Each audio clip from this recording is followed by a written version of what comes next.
Merci de me donner cette occasion pour, d'abord, pour moi je donne mon avis, je ne commente pas l'actualité, c'est normal et logique que ce qui se passe m'intéresse aussi, m'interpelle, et puis bon, j'ai mon avis comme tout le monde, sauf que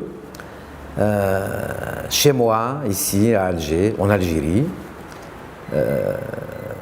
certains, ceux qui ont entre les mains la communication, la presse libre, ne veulent pas à ce qu'on s'exprime. C'est un exemple parlant, malheureux, sur cette affaire justement aujourd'hui. Donc il y a un sitting devant le tribunal administratif de Bir Morad Raïs concernant l'affaire dite Al-Khabar. Voilà aujourd'hui que toute l'Algérie, une partie qui détient donc le monopole de l'information, nous font une grosse affaire. C'est comme si le problème de nos concitoyens, c'est le Khabar, c'est Al-Barab, des milliards, je ne sais quoi, et tout ça, ils vont danser, mais une agitation infecte pour moi. Donc, cette affaire de Khabar, moi, par rapport à cette minorité qui ont pris le monopole de l'information, les faiseurs d'opinion, je suis contre à ce que Al-Barab rachète Al-Khabar. 440 milliards, pour moi, c'est énorme. D'abord, il faut voir une chose. Est-ce que la dette, d'ailleurs, il achète Al-Khabar et il prétend acheter un autre journal qui est Chorour, avec leur télévision et tout ça. Est-ce que les dettes de ces organes, télévision, journaux, est-ce qu'elles sont saines? N'y a-t-il pas un détournement, un blanchiment? À ce moment-là, je ne suis pas contre la personne de Rabrab, hein. C'est lui le patron, donc on parle de Civital ou de Rabrab, c'est comme vous voulez. Il se retrouverait comme receleur de blanchiment et de détournement. Je cite par exemple un exemple, la télévision de Al-Khabar KBC. D'abord, ce n'est pas une chaîne légale, entre guillemets. Le matériel avec lequel elle fonctionne est acheté à l'étranger. On ne fabrique pas de caméras ou de bandes de montage ici. C'est payé en devises. Est-ce que cet argent a été échangé au square? Je ne sais pas. Je pose la question. La diffusion, le satellite, on le paye comment? Ou ce n'est pas légal. Si c'est une entreprise de production qui donne des produits gratuitement, est-ce que c'est légal de produire, de payer la production avec l'argent donc qu'on appelle aujourd'hui les dettes, et de les donner gratuitement, comme ça, gentiment, à quelqu'un qui les diffuse par satellite, et en plus on le paye? C'est des questions qu'il faut se poser. Ce qui m'interpelle aujourd'hui quand je vois dans les réseaux sociaux, on fait une cabale contre moi, on m'a acheté, on m'a vendu. Bon. Moi, je donne mon avis à chaque fois, et quand je suis contre un projet, contre une action, je le dis. Ça ne veut pas dire que je suis contre une personne, ou contre, avant nous accuser, donc on était les plus mauvais Algériens de la planète parce que on manifestait, notre mouvement, le mouvement citoyen algérien de France, contre tout ce qui est prix du billet d'avion, machin truc contre l'Algérie, mais aujourd'hui, et avant, Dieu sait que les autorités, les responsables des compagnies aériennes ne parlaient pas avec nous. Donc aujourd'hui, on discute avec la compagnie aérienne. On essaye même le ministre des Transports d'ailleurs, on essaye d'avancer, du moment qu'il y a un débat, il y a un dialogue. Je ne vois pas pourquoi sortir dehors, je ne sais quoi. Donc il y a des avancées pour ça.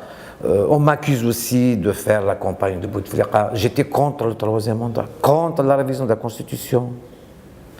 Et arrivé, si on revient au contexte du quatrième mandat, toute la presse hostile, la presse étrangère, les orientaux, je ne sais qui, tout le monde On a prédit l'explosion de l'Algérie. Je suis venu en Algérie, à Alger, et nous avons pris position de défendre d'abord notre pays, et nous avons choisi un candidat qui garantissait la stabilité de ce pays, le préserver. C'était pour nous, Bouteflika, il est là, le pays est préservé. Cette presse n'arrête pas. Donc le quatrième mandat, il était contre. C'est très bien. Il y a une élection, on doit passer à autre chose. Mais non, il faut qu'on invente à chaque fois quelque chose. On se plaint. Revenons donc à la presse. Pour moi, malheureusement, je ne parle pas de tous les journalistes. Il y a des gens qui travaillent sérieusement. Les organes de presse sont devenus des machines à sous. Ils font de l'argent, point à la ligne. Alors, je ne vois pas comment ces journaux parleraient de la corruption. Dis donc, c'est l'hôpital qui se fout de la charité. Je ne crois pas que, personnellement, je sais quelque chose dans l'affaire Chakib Khalil. On était les seuls à nous déplacer à Milan pour voir les procureurs de l'affaire dite Sonatrach. Ce n'est pas une affaire Sonatrach. Même le qualificatif doit changer parce que c'est une affaire italienne. Et il y a corruption en Italie, entre Italiens. Farid Bjaoui n'est qu'intermédiaire. Il a pris sa commission en trouvant des marchés. Il a eu donc sa commission. C'est le fait de reverser des commissions aux responsables de CIPM et d'Eni, le géant pétrolier italien, que l'affaire reste italienne. On a été chauffé comme tous les Algériens contre Chakib Khalil, c'est le plus corrompu de la planète. Nous n'avons rien trouvé à son sujet. Bon. Arrivé à Paris, en ce temps-là, nous avons déjà rencontré le procureur de Milan, Fabio De Pascal. Et arrivé à Paris, nous avons déposé une plainte pour saisir les biens, pour nous, entre parenthèses, mal acquis, s'ils avaient pris des commissions à Milan, tous les gens cités, que ce soit par Alger ou Milan ou la presse, tout ça. Donc, nous n'avons rien trouvé contre Chakib Khalil. D'ailleurs, le Khabar, je ne sais comment, a publié le récépissé de dépôt de plainte que nous avons déposé à Paris. Je ne sais pas comment ils l'ont eu. Bon, ça, il faut leur demander comment est arrivé entre leurs mains.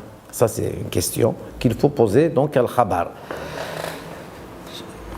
Anecdotique, comme j'ai vu qu'il y a des cabales, une fois, un journal que l'un des plus grands tirages en Algérie, un journaliste m'appelle. Qu'est-ce qu'il y a? La veille d'une audience à Milan, j'étais à Milan, à l'hôtel, je lui dis, évidemment, il y a du nouveau. C'est quoi? Je lui dis, écoute, Chakib Khalil m'a appelé hier soir. Oh là là, il me dit, il faut pas en parler, s'il te plaît. Donc il m'a supplié de lui réserver la primeur et tout ça. Je lui dis, attends, je rentre dans ma chambre et tu m'appelles. Là, il y a du monde. Il m'appelle, je lui ai dit, je lui ai raconté des bobards, j'ai fabriqué donc un scénario extraordinaire. Le lendemain, première page. Monsieur Omar Mokhtar a eu au téléphone Chakib. Je n'ai jamais eu au téléphone Chakib Khalil. 3-4 jours après, d'autres journalistes m'appellent, je leur dis non. Mais il y a un journal qui a écrit dans une interview, machin truc. Je lui dis, mais ça dépend à quelle heure je lui ai dit ça. À Milan, il y a des bons vins, je sais pas, c'est le soir. Moi, j'ai rien dit, je ne me rappelle pas. Voilà. Donc, l'information qu'on a à partir de la presse, en général, est fausse. Preuve à l'appui. Ça, c'est des appuis. Alors, maintenant, revenons à l'affaire de l'Khabar. 440 milliards. Ça me donne des vertiges. Monsieur Arbrassi, il s'agit d'informer, de veiller à ce qu'il y ait de l'information saine en Algérie. Il a un journal, il a Liberté. Est-ce que Liberté informe? Une question. C'est une question. Est-ce qu'on informe assez, moins? Font des cabales, on est contre X ou Y. Les journaux sont devenus des tracts. Des tracts. Donc on n'informe pas, on fabrique l'information, on fait ce qu'on veut, à sens unique. Moi par exemple, on ne peut pas m'interviewer dans ces journaux. J'ai été même diffamé, donc j'ai déposé même des plaintes et tout ça. Passons. On défame qui on veut, personne ne peut se défendre. C'est comme ça. Maintenant, Rabrab, s'il veut vraiment veiller à ce que l'information soit correcte, il peut créer un autre journal. Il en avait déjà un en arabe. Il a fait fonctionner, je ne sais pas pourquoi il a arrêté maintenant. Moi, dans cette affaire de 440 milliards, par exemple, il aurait mis 200 milliards dans la production, la création. On manque de studios de cinéma. Il n'y a pas de cinéma, il n'y a pas de culture. Donc, si on s'occupe. D'ailleurs, moi, la culture, j'appelle ça l'objet culturel, comme dans tous les pays du monde. La culture, ça se paye, on paye. Donc, on peut gagner de l'argent en étant utile. Sans rajouter un journal de moins, un journal de plus, moi, je ne vois pas l'intérêt. Donc, cette histoire. Quand Rabrab dit, moi j'étais vexé à Paris le 3 dernier, le 3 mai, lors de l'enterrement de Arzqi Jarouiddin, le patron des Glazures, il a dit qu'on m'empêche de travailler parce que je suis kabyle. C'est-à-dire, il veut encore utiliser cette Kabylie qui a été utilisée à fond depuis l'indépendance. À chaque fois, on casse cette jeunesse, dont moi, je suis victime, l'une des victimes, ma génération a été victime. Voilà, c'est pour cela qu'on se retrouve en France d'ailleurs. On n'a jamais, Rabrab, si on l'empêche de travailler parce qu'il est kabyle, il a le monopole depuis des années. Il remplace l'État, il a même pris le monopole du sucre, le port de bougies, tout ça. Qu'est-ce qu'il veut? Il veut être l'État dans un État dans un État. Donc c'est fou. Et cette histoire de parler de la Kabylie, parce que je suis kabyle, il faut qu'il arrête. Il a rectifié le tir le lendemain et tout ça, machin.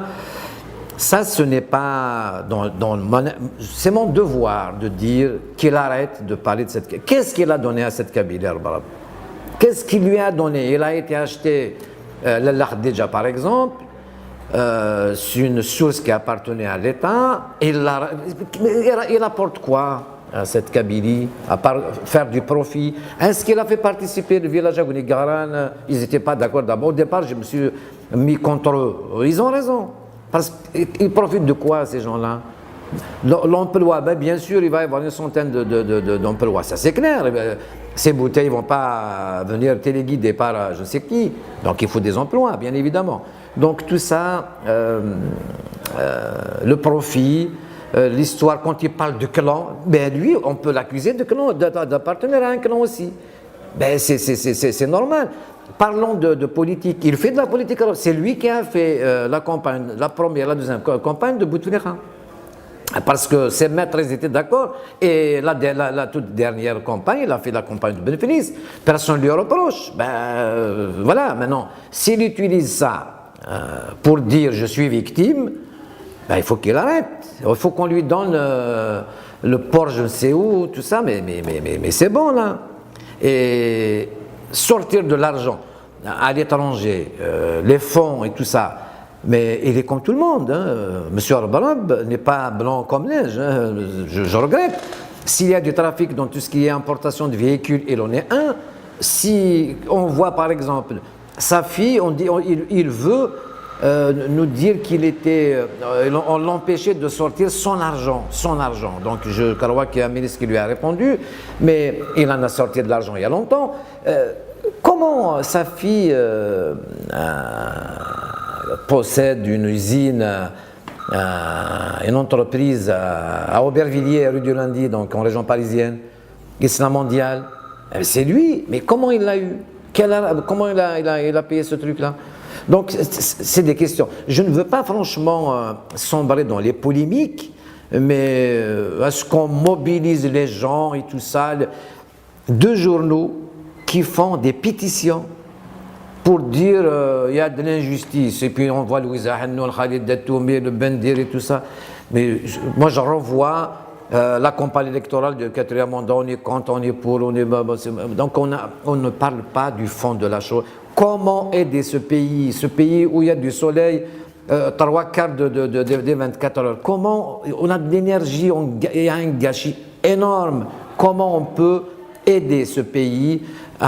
De temps en temps, ces journaux doivent dire au moins en Algérie il fait beau, il y a du soleil, On a tout ce qu'il faut pour on a une Californie, si on doit travailler, on va s'emballer dans le problème des Algériens maintenant devient le khabar, arrêtez ces conneries. Et les cabales, je reviens à une autre cabale. Comment ça se fait?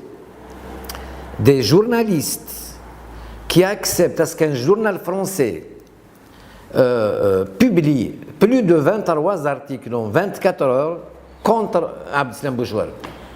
Et à chaque fois, contradiction pour arriver, finalement, il n'a pas alimenté son compte et tout ça. C'est une cabale. C'est-à-dire, tout ce qui appartient au cercle présidentiel, il faut qu'il passe à la guillotine. Ça, c'est contre-productif. On n'aide pas ce pays, on ne le défend pas. Donc, l'image de ce pays, cette presse, ces machines à sous doivent arrêter un peu. Et je pense que le peuple les a compris. On a compris. Donc, voilà. Je ne peux pas... Pour moi, c'est inacceptable. Quand on lit certains journaux et on regarde cette chaîne sponsorisée par les Qataris, la chaîne du fils d'Abbas el-Med el-Magharibien, et maintenant, d'abord, moi je suis kabyle, hein, j'ai honte quand je les vois parler en kabyle. C'est comme s'ils voulaient allumer cette Kabylie, encore une fois. Donc, de grâce, ne nous parlez pas en kabyle dans cette chaîne. Donc, c'est tout ce que je demande. Parce que tirer à longueur de journée sur l'Algérie, et quand on tire sur des responsables politiques, je pense qu'il faut se mettre derrière un candidat à notre parti, faire campagne, et il y a des élections, par exemple dans un an, il y a des élections législatives, ben, prenez le pouvoir par les élections. Dites aux gens que nous sommes bien bons et en face ils sont mauvais. Ils vont voter pour vous, surveillez les urnes, ça pourrait marcher, mais tirer comme ça à vue, ça ne... si ce pays, si on le casse, c'est tout le monde qui va payer. Donc on doit le préserver. C'est pour ça que je dis la vérité. On doit dire la vérité aussi. Et chacun son opinion. Moi, je vois avec mes yeux. Je vois certains journalistes, justement, un journaliste de l'Khabar qui m'insulte dans ma page Facebook. Mais il faut que je pense comme il faut que je vois avec ses yeux. Moi, j'ai mon avis. Il a le droit d'avoir son avis sans insulte. Et les gens penseront ce qu'ils veulent. Voilà, donc merci. J'oublierai pas que, justement, moi je suis content à ce que Bachir Draïs pense à faire un film sur l'Arbib Melhidi, l'un des héros de la Révolution. Justement, si on a une bonne histoire, une grande histoire, il faut qu'on la valorise. Donc ce film sur l'Arbib Melhidi que Bachir Draïs, que je remercie, doit se terminer. Donc il a quelques soucis, c'est inacceptable. Il y a un seul Arbib Melhidi, il y a un seul grand film de l'Arbib Melhidi, on doit quel que soit le prix. Donc, il n'y a pas de prix à faire un film sur l'Arbib Melhidi. Donc, et ça doit rester pour les jeunes. On doit regarder notre histoire, on doit savoir comment ce pays est arrivé comme ça. Dire que l'Algérie n'a pas avancé, c'est fou. Dire que c'est la Suisse, c'est fou. On a beaucoup de choses à faire, on doit penser à travailler. Il y a trop de médiocrité. Je n'ai pas de leçon à donner. Trop de médiocrité.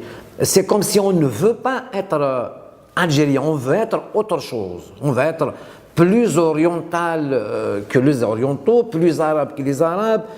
On parle qu'en français, même moi, enfin je vis en France donc j'utilise cette langue. Bon, l'essentiel c'est de dire ce qu'on pense.